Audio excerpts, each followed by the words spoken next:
Good morning students.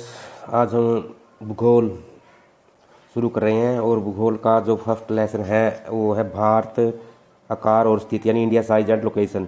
तो इसमें हमें जो क्वेश्चन है वो देखेंगे भारत कहाँ स्थित है, कौन कौन से इसके पड़ोसी देश हैं और कहाँ कहाँ इसकी सीमा लगती है, और बहुत से क्वेश्चन है।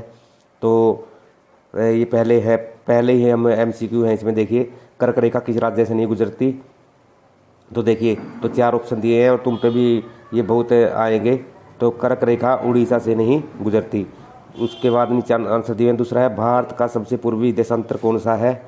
तो इसमें देखिए आंसर में है बी का सेकंड है। तो इसमें आ जाएगा 77 डिग्री 6 पूर्व में है। उसके बाद थर्ड है उत्तराखंड, उत्तर प्रदेश, बिहार, पश्चिम बंगाल और सिक्किम की सीमाएं किस देश को छूती है। तो इसमें देखिए नेपाल जो देश है उसको उसकी जो सीमा उत्तर प्रदेश से, उत्तराखंड से और बिहार और पश्चिम बंगाल और सिक्किम से लगती है, 5 राज्यों से लगती हैं। उसके बाद है फोर्थ क्वेश्चन, ग्रीष्मावकाश में यदि आप कावरती जाना चाहते हैं तो आप किस केंद्र शासित क्षेत्र में जाएंगे। तो कावरती कहाँ पड़ता है, तो ये आ जाएगा इसका बी, लक्षद्वीप में। उसके बाद फिफ्थ है मेरे मित्र एक ऐसे देश के निवासी है जिस देश की सीमा भारत के साथ नहीं लगती। तो उसे बताइए कि वह देश कौन सा है। तो हमने सीधे क्वेश्चन बिल्कुल स्ट्रेट सीधा बताना ही पूछ क्या रखा है कि इनमें चारों ऑप्शन में से जिस देश की सीमा भारत के साथ नहीं लगती वो बतानी है। तो भूटान की लगती है, बांग्लादेश की लगती है, नेपाल की लगती है, जो ताजिकिस्तान है इसकी नहीं लगती। तो इसका ऑप्शन आ जाएगा बी।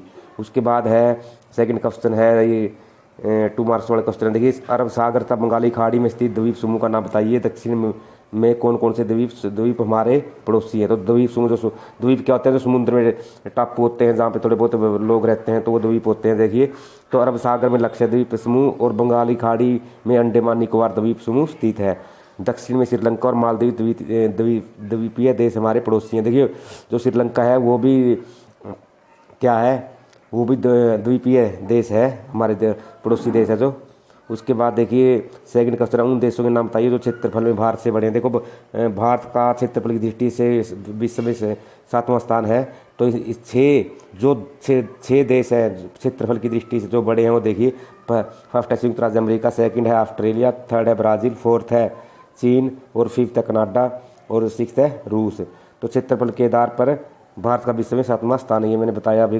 उसके बाद देखिए हमारे उत्तर पश्चिमी, उत्तरी और उत्तर पूर्वी पड़ोसी देशों के नाम बताइए। तो देखिए, उत्तर पश्चिमी भारत की सीमाएं पाकिस्तान और अफगानिस्तान के साथ, उत्तर में चीन, नेपाल और भूटान के साथ, उत्तर पूर्व में म्यांमार और बांग्लादेश से लगती हैं। तो ये आपने लर्न करना है कि भारत की सीमाएं दक्षिण पश्चिम उत्तर पूर्व में किस किस देश से लगती है। उसके बाद है भारत किन किन राज्यों से कर्क रेखा गुजरती है, उनके नाम बताइए। तो भारत कर्क रेखा भारत के गुजरात, राजस्थान, मध्य प्रदेश, छत्तीसगढ़, झारखंड, पश्चिम बंगाल, त्रिपुरा और मिजोरम राज्यों से गुजरती है।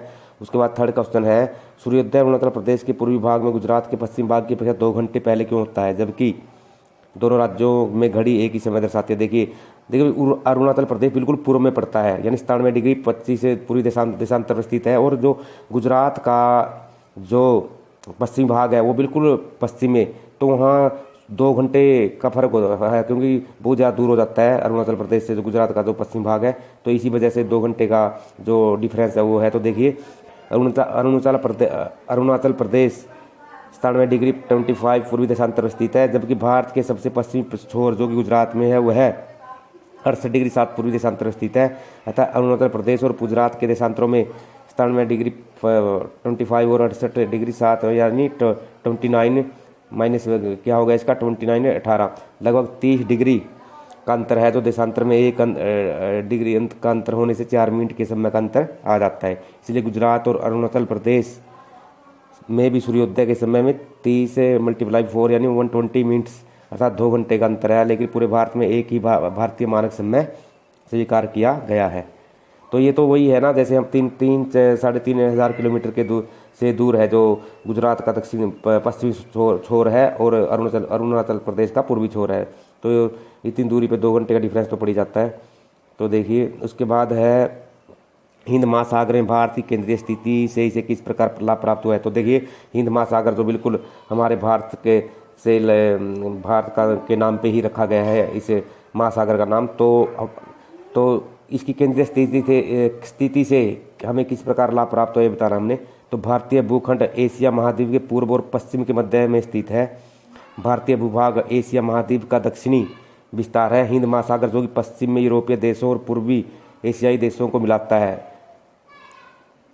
तथा भारत को केंद्रीय स्थिति प्रदान करता है। दक्षिण का पठार हिंद महासागर में शीर्षवर्त फैला हुआ है और पश्चिम एशिया तक अफ्रीका और यूरोप के देशों के साथ साथ पूर्वी एशिया के देशों से भी पूर्वी तट के माध्यम से निकटतम संबंध बनाए हुए हैं।